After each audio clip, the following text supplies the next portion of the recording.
مولانا طارق جمیل اور مولانا ثاقب رضا مصطفی کے ناموں سے آپ سبھی واقف ہیں۔ یہ ان دونوں دور جدید کے بہت ہی فیمس اسکالر میں شامل ہوتے ہیں اور اپنے طرز بیان میں ایسا تاثر رکھتے ہیں کہ سننے والا جب ان کی باتوں کو اور ان کے بیان کو سننا شروع کرتا ہے تو پھر وہ سنتا ہی چلا جاتا ہے۔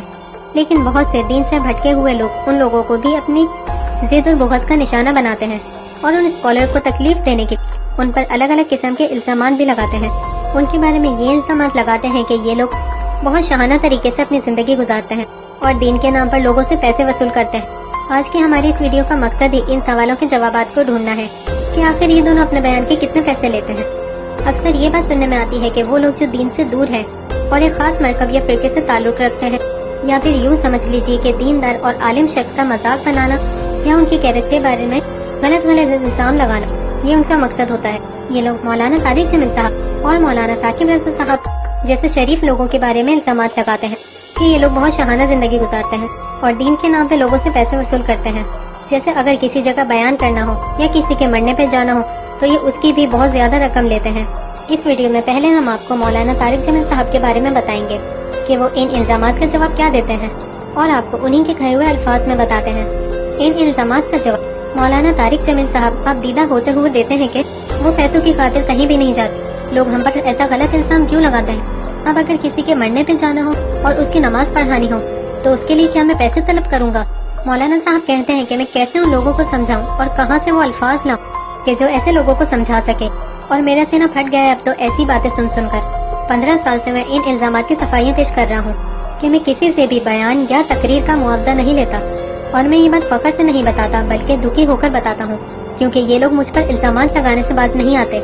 میں کسی سے بھی ٹکٹ نہیں خریدتا بلکہ اپنا ٹکٹ خود لیتا ہوں، اور جب میری خواہش ہے کہ مجھے ان سب کا معاوضہ اللہ تعالیٰ سے لینا ہے اور میری تجارتی وضاحت کے ساتھ جو پوری دنیا کو دینے والا ہے، تو مجھے دنیا کے لوگوں سے پیسے لینے کی کیا ضرورت ہے؟ ان سب کا معاوضہ میرا رب مجھے آخر کی میری زندگی میں دے، اور دنیا میں مجھے کسی سے بھی اس معاوضے کی ضرورت نہیں ہے۔ مولانا طارق جمیل صاحب کے بعد اب بات کرتے ہیں مولانا ثاقب رضا مصطفی صاحب کی، جو اپنے انداز بیان کی وجہ سے بہت سے لوگوں میں پسند کیے جاتے ہیں۔ اور یہاں بھی ہم انہی لوگوں کے بارے میں بات کریں گے جن سے ان کی شہرت برداشت نہیں ہوتی۔ وہ ان پر بھی الزام لگاتے ہیں کہ یہ دین کے بدلے پیسہ لینے والے لوگوں میں سے ہیں اور اپنی شاہانہ زندگی گزارنے کے لیے لوگوں سے چندہ اکٹھا کرتے ہیں۔ تو ہم آپ کو بتائیں کہ جناب ثاقب رضا صاحب بھی ایک جگہ بہت دکھی ہو کر اپنا ایک واقعہ بیان کرتے ہیں کہ مجھے اچھی طرح یاد ہے کہ ایک مرتبہ میں ایک شخص کے بعد چندے کی نیت سے گیا تھا، تو جب میں اس کے پاس پہنچا تو وہ مجھے دیکھنے کے بعد اپنی کرسی کو دوسری طرف موڑ کر اپنے ساتھ بیٹھے دوسرے شخص کی طرف متوجہ ہوا اور مجھے نظر انداز کرتے ہوئے اس شخص سے باتیں کرنے لگا اور مجھے ایسے دکھایا کہ جیسے میں وہاں موجود ہی نہیں ہوں۔ پھر میں وہیں سے اٹھ کر آ گیا اور میں نے اپنے طلبہ سے کہا کہ ہم بھوک برداشت کر لیں گے، لیکن میں آئندہ کسی بھی انسان سے چندہ مانگنے نہیں جاؤں گا۔ اور میں یہ ساری دنیا کے سامنے کہتا ہوں کہ اگر کوئی ایک شخص بھی اٹھ کر کہہ دے کہ میرے طلب کرنے کی بات تو دور ہے، اگر میرے رویے میں لالچ بھی بتا دے تو میں دین کا کام چھوڑ دوں گا۔ اور یہ بات اس وقت میں کہنا بہت مشکل ہے کہ جب ہر طرف علم کی بولیاں لگ رہی ہیں اور جب 50-50 ہزار میں 60-60 ہزار میں تعلیم بک رہی ہے، تو ایک بندہ جو صبح سے لے کر شام تک اللہ تعالیٰ کی اور ان کے پیارے محبوب پاک کی پیاری باتیں دنیا میں پھیلائے، تو یہ اس کے لیے بہت بڑی سعادت کی بات ہے۔